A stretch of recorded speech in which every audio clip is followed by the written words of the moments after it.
Hello and welcome back to my Pokemon Horizons review series. Today we are reviewing episode 3. Let's get into it and I hope you enjoy. So this episode kicks off with a little flashback of Lico's grandmother who gave her the pendant. She's telling Lico, as long as Pokemon are by your side, you'll be alright, which is a lesson Lico continues to learn throughout this episode. This episode was following on from the last one where Sprigatito has been captured by the explorers and Freed and the crew are chasing them down.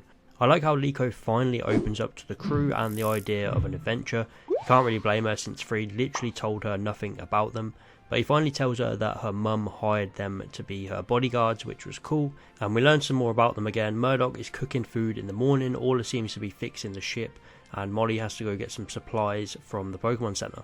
We see more about the roles of each of them and what they do on this ship. Oh, and Ludlow is just sat there fishing all day. They all head into this town that they've been tracking the explorers to, and it was cool. We have Murdoch using his Rockruff's nose to try and track down Sprigatito's scent. I'm enjoying Murdoch probably the most from this gang so far, and his Rockruff is already having some great moments. One thing I really loved was when they get to the Pokemon Center we see Nurse Joy. I was slightly worried that we wouldn't see her as it might be a different universe or something, but that wasn't the case, so maybe that kind of confirms that we're in the same timeline as Ash.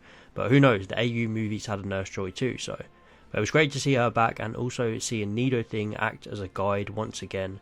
Just like the battles and typings last episode, she's explaining about Pokemon Centers. I like how she acts as a guide for new trainers. It makes sense as Lico is just setting out from scratch. Lico, Freed and Murdoch managed to track down the explorers through Konya, and she was really funny this episode. She has this attachment to Sprigatito and wants to keep it to herself. We're finally getting a bit of personality for Amethio's two underlings. They go in with a plan and of course another battle starts, Freed versus Amethio part 3, and surprise surprise it doesn't finish again, and this is probably going to be a running gag of this series that these two will just never finish a battle. But again, the animation looked insane. I'm not quite sure how they made it up on the roof, but it looked cool, so who cares. While Freed is distracting Amethio, Lico goes and rescues Sprigatito, and you can tell this whole ordeal has just brought her closer to Pokemon. Also, something interesting I heard was Freed offering to give Amethio the treasure, and Amethio saying it's no good on its own, so this says to me that the pendant is a key to unlock some other bigger treasure. Again, some amazing build up and foreshadowing for what's to come. Lico and Freed escape with a leafage getaway, and Freed, being the Chad that he is, jumps backwards off a building and lands on Charizard. You can see Lico's finally opened up to the Rising Voltacklers. She trusts them and she's going to continue on this adventure, and turns out their next stop is her house in Paldea, which is cool. We're finally going to meet her parents and see Paldea in the anime. But before that we see a cameo of Roy at the end, finding the Tackler's banner that came off during the storm, so we're going to be getting him joining up next episode, which will be really cool.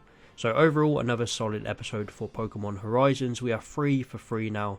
This one was all about Lico coming out of her shell, learning to work with Pokemon and just to trust people.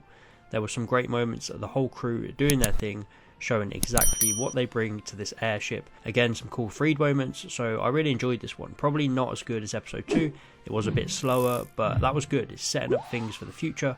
I'm looking forward to learning more about what this treasure is and her pendant. I really can't wait to see Paldea in the anime as well, so I'm going to give this episode an 8 out of 10.